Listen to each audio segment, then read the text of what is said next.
Hello and welcome to another episode of Drafting Notes, the sister podcast or spin-off podcast, I don't know. Why is it never a brother podcast? What's sister? I don't know.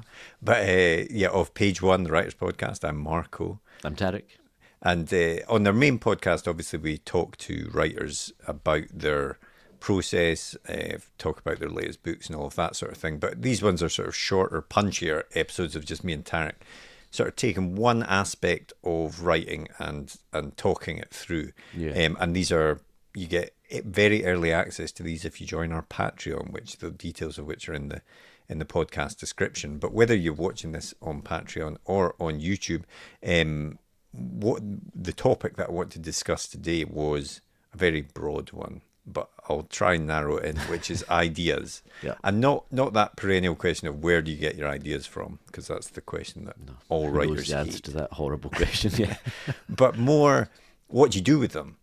And by that I mean, I think what can happen, especially at the start of a writer's career, is you can have ideas maybe for one story, but you don't want to include them all in that first book because you think, oh, this would be really good if it could get, if I do this in book one, this in book two, and then in book three, this could happen. And, or even if it's not a joint, even if it's not a series, maybe you say, no, I want to tell this story about this one, and then I'll bring that thing that's really cool that I'm excited about into the next book I write. And I think that can be a dangerous thing to do, because if it is a series, you may never get to that second book. Yeah. Even I think if you're excited about an idea now, that's maybe the time to start exploring it at that point. Yeah, I agree with that. I think I've definitely had that thought of, I don't want to overstuff this book with too much stuff, and I get that, and you don't want a book that's too overstuffed with too much stuff, and there's not enough time spent fleshing out a character or an idea properly because you're moving on to the next thing. But I think the flip side to that is that you have a book where not enough happens, and you've got a really good idea at the start. I mean, I'm sure we've all read loads of books where the opening 10,000 words is great, and it's a really big plot, a really big idea kicks off, and then it kind of just peters out, and it drags a little bit, and you think, oh, that's kind of all it was, and now it's becoming quite a run-of-the-mill type story. It's not really as exciting as I thought it was going to go somewhere different. And I think people do get worried about putting too much stuff in, and they do plan for where they would go, but they want to save it. And I wonder if it's almost, because I kind of had the thought I used to have was, what if I don't have any more ideas? What if there's a finite number? But the reality is that's not true at all. Like you'll always, where you get your ideas from is a horrible question, but there will always be ideas that you will come to. And I think don't leave stuff behind because you're trying to save stuff for our next book. I think there's a quote that I've seen on the internet, and whether this is a real quote or not, I don't know. Who knows? Maybe AI made it up. But Maya Angelou, it says you can't use up creativity. The more you use, the more you have, or it's something like that. I think that I totally agree with that. And I think that is true. So that's why you shouldn't sort of keep these ideas. Like you say, you don't want to overstuff a story. So if you've got a million great ideas, lucky you, and maybe do write some of those down. But I think the danger is that like, for example, if I can use a concrete example of me, in the last book that I completed, there was a certain story that I wanted to tell around a real historical event in Venice, and it was all about a sort of political conspiracy and things like that. But there was also a piece of history just before that I'd read about, which was more of a sort of heist thing that happened in the Venetian Republic. And I kept thinking, well, these are two different stories. They're cool. I'll write this one now and I'll write the other one later. And then as I was writing that book, I realised I needed to sort of flesh out the characters a bit and, show where they'd come from, show what motivated them and stuff. And I realised I could actually use both of those things through flashbacks in my case. But, I could get both events in and I don't think it ended up being overstuffed. No. But it sort of added to the story rather than taking away from it. And I think actually on their own, the two separate stories might have been too thin if I hadn't included that, you know. I think that's a really good point. And I think a lot of it comes down to the question of how much can I get from this idea? Like, you know, it's that question of, is this idea big enough to maintain a story and a full length novel, or is it a short story? Is it, you know, is it a novella length? And I think that is tricky to gauge. I think when you're starting out, isn't it? Like how much will I spend? How much plot is there in this idea? How much mileage can I get from this idea? And I think it is tricky to know. Even when when you think you've got enough, sometimes you get kind of halfway through and you think, actually, I'm running out of. I'm at the end of the road here. You know, it's not got enough to fill a full length novel. And I think, and that is where taking a second idea, bolting on, infusing it, it changes it, gives it a second wind. There's that's the danger for me, is in leaving too much off, because I don't want to overstuff it. I undercook it, and then it's not long enough. And finding that sweet spot between making sure your book's got enough fuel in the tank to drive it all the whole way, or leave it stranded halfway along, it's tricky to get, I think, but it's the key. And I think what you've also got to be careful of is that, you know, if it's an idea that you think, right, this is a bigger story than one book, and I want this will happen eventually and stuff, that's fine. That can work, obviously, but you've also got, I think you've always got to focus on the book in front of you. I think we've spoken to hundreds of writers on the main podcast, and you know, many of them have written series and stuff, and inevitably when we ask them, they'll always say, no, I just focus on the book that I've got. Yeah. I've got some ideas about where it might go, but even then it changes in the writing, sort of a thing, often. And you've got to make sure that the book that you're writing at the moment is as complete and as compelling as it can be. Yeah. And you know, I've seen on some of the writing groups or whatever, forums and stuff that I've been on, I've seen people coming in and saying, so this is the start, it's a prologue set 600 years before, but it won't really make sense until book 4, because in that book then this is going to happen, and you know, it's all going to tie together at that point and stuff. And it's like, you've not even got you've not even got an agent, you've not got a publishing deal. Don't leave that sort of stuff out there, because as you know, as you said earlier, by the time you get to book 4, if you're lucky enough to do that, you'll have a million different ideas that can expand that universe, expand that world, expand that story. How many times have we seen it on TV shows where it's been cancelled after one season, exactly. or whatever, and all the stuff left on the table, it was never, you had no complete narrative arc, because everything was just setting up future events that we never got to write or never got to see, because it never went anywhere. And I think that is 100%, like, you've got to treat that book as a complete book, even if it's first of a series. It's got to stand alone. It's got to be its own thing. You know, obviously it's got to set up future events, etc. But it has to have a complete beginning, middle, end on its own. Which was something that I remember thinking about Game of Thrones in the last few seasons. Always thinking it never felt like its own narrative thing. You know, each season would end and just be like, there was no conclusion to anything. It just felt like it was, and I felt they were always queuing up future stuff. Never, you know, well, if we're staying in popular media, another example is the recent run of, maybe not the newest Marvel films, but you know, some of the later Marvel films after Endgame, I would say, almost exist only to introduce you to a character. Yeah. And what happens in that film is they don't really seem to care that much about whether it's a good story or not. And it felt like because they just want to build that character, and so they can then bring them back in a different story or whatever. Yeah, that's a really good point. I think there's definitely a pre-Endgame, post-Endgame split, isn't there? Like you can see the build-up, especially those early films where they didn't know for sure if they were going to have enough, how much road they would get. So every film did have to stand on its own, and it was and kind of had their own identity a little bit. And even when they know we're building up to this Thanos moment, like, it feels that there's still enough happening in each film that is you're walking out satisfied. You finish it and you're satisfied with what you've seen or read. You're curious about the rest, where that might go. But it's not the be all and end all if there isn't another follow up or whatever. Whereas I think in the later films that can happen, and I think that can happen with books as well. Oh yeah. and yeah, I just think it's very dangerous to sort of save stuff that you think is going to be a cool idea because you think it would work better Yeah. further down the line, and then you might never get to that point And again. also, And you can always revisit ideas, I suppose, and come to them a different way, but it's more difficult to do yeah, that. You know? and also, it isn't like you finish the draft and it's like, well, that's it, time's up. Like, Yeah, if you're worried that that you want to put something in, but you think it might be too much, I might overstuff this book.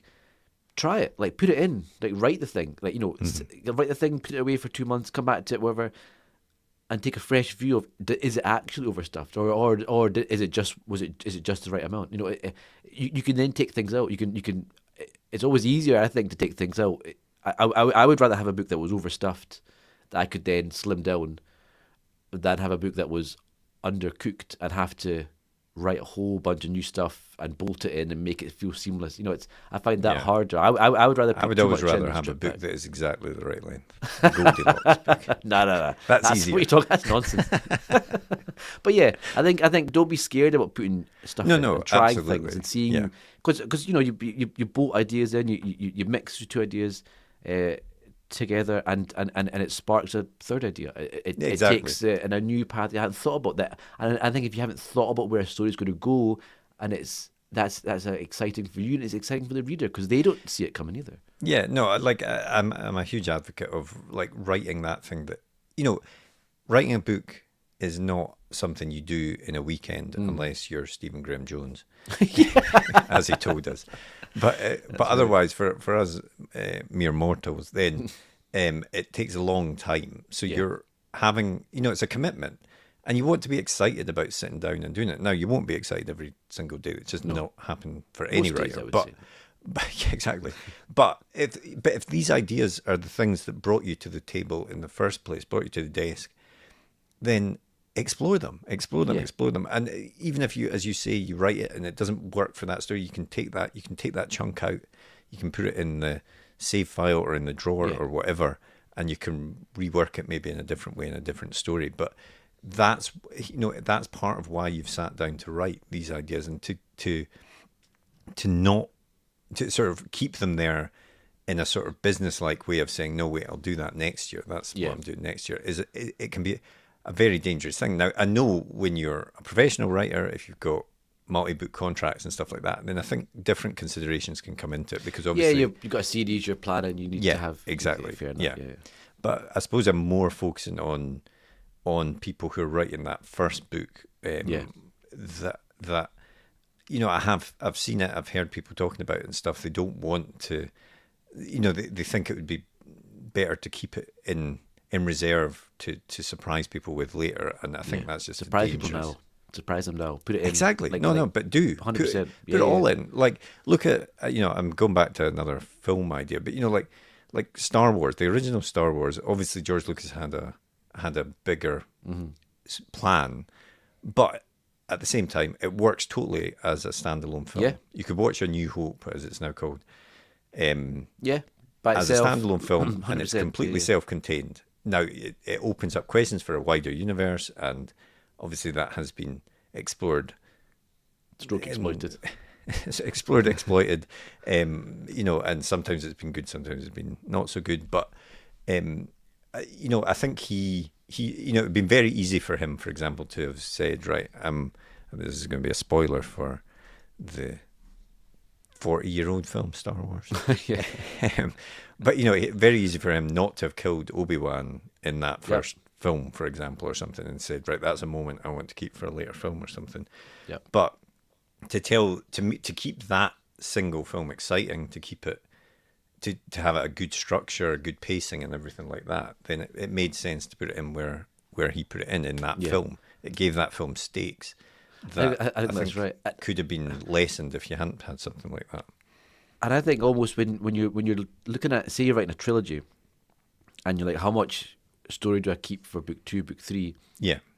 The way to be fair, I've never written a trilogy before, but the way I would think about it myself would be, rather than thinking, what plot do I keep back for book 2 and book 3? Where's it going to go after book 1? Where I'm going to take it? Yeah, obviously you need to have some idea of where you're going to go with it. But I think you almost want to focus more on the thematic and the grander Yeah. thematic scale of okay, so book 1 is about the rise of X, book 2 is about the destruction of Y, or whatever, and don't worry too much about the minutiae little bits of details of plot and story. I would say put it all into book 1. More stuff you're maybe going to keep back for book 2 and book 3. Try it in book 1. See what happens. You will have ideas for book 2 and 3 if you have a rough idea of what your theme is, of what it has to happen for the escalation, for what you will come up with new things that you hadn't thought about before, because you're never planning to take it that far. And that's exciting. You're sort of exactly, and you're sort of forcing yourself to do that as well by by using up these ideas now. Like you've said, you're giving it the best version of this story, and then by doing that, you're forcing yourself to think, well, wait, if this happens now, then what happens further down the line? Or what could happen to this character or that character or whatever? 100%.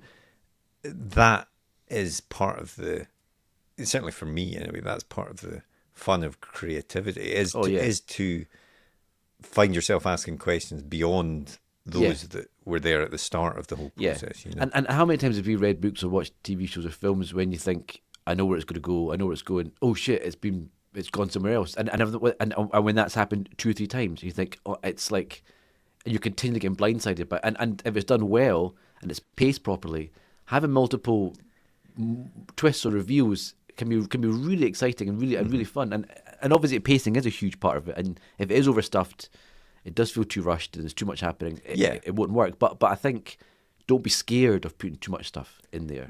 And I think see what that's happens. right. And I can already hear half of the internet saying, but what about Lost? What about the Star Wars sequels or whatever, where they didn't save much, and then Lost is much debated, but I think they've said for the Star Wars ones they didn't really have an idea of what they were doing in the future yes, films. and that is and to be fair, you're right, because that was a disaster. Its own problems as well. It does. I think also the problem with that is that they were like, it has to come out every 2 years. We've got 2 years to do it, and then like certainly towards the end, directors were being changed around. People were coming on. I mean, they would have had like 6 months to write this. It was just it feels like so much went wrong with that trilogy. Because I know what you're saying, and I can see that is what happens when you leave nothing on the table and it goes wrong. But then also, it's like every film was done by someone else. If it was one person was still in control of it all, I feel it would have been better. Honestly, man, that final Star Wars film it's awful. Dreadful. It's awful. But actually, that's the thing. Like with the first one, yes, it was largely a remake of A New Hope. Of A New Hope, yeah. But but it was received pretty well. It set things up. Yeah. It's just that it went and the other bits didn't fit together, and then it all fell apart in the last bit. So basically, don't let someone else write book 2 and someone else write book 3. No, exactly. But it's your story, and you might decide, right, that's the end of my story with this one, and I'll do something else now, because you'll have new ideas. That's maybe the point. Exactly. Yeah. You'll always have more ideas. That's the thing. That's a fear, isn't it? Like there's only so many ideas in the tank, and you would never think of another idea for a book again, and that's not the case. No matter how much how long you spend of not thinking of anything, something will crop up, or you will start writing something, and then as you get into it, you realise, oh, actually, this idea is not what I thought it was, and you'll get excited. But things will spark. You can't force it. It'll come when it comes, but it will always come. Yeah, definitely. So, I mean, we sort of veered into film criticism in this in that chat there, but hopefully it is useful in the sense of like, don't be afraid don't be afraid that you're going to run out of ideas. So sort of keep them back. I think that's keep the ideas back for the point. right reason, to keep a book from being overstuffed. That otherwise, chuck it in. Yeah, have a go. Give it a go. You'll be redrafting it anyway, probably, unless you're an incredible writer. The first. Or you're draft Stephen King, and they just put it out. Yeah, exactly. But well, hopefully that is of some help to some people. We will be back with another episode of Drafting Notes very soon. We've got a whole series of them previously. You can watch those, because these are video episodes, or listen in the usual places on our YouTube channel or on your favourite podcast app. And you can, as I said at the start, get them months early on our Patreon as well. So please do check that out as well. But otherwise, we will speak to you again soon. See you later.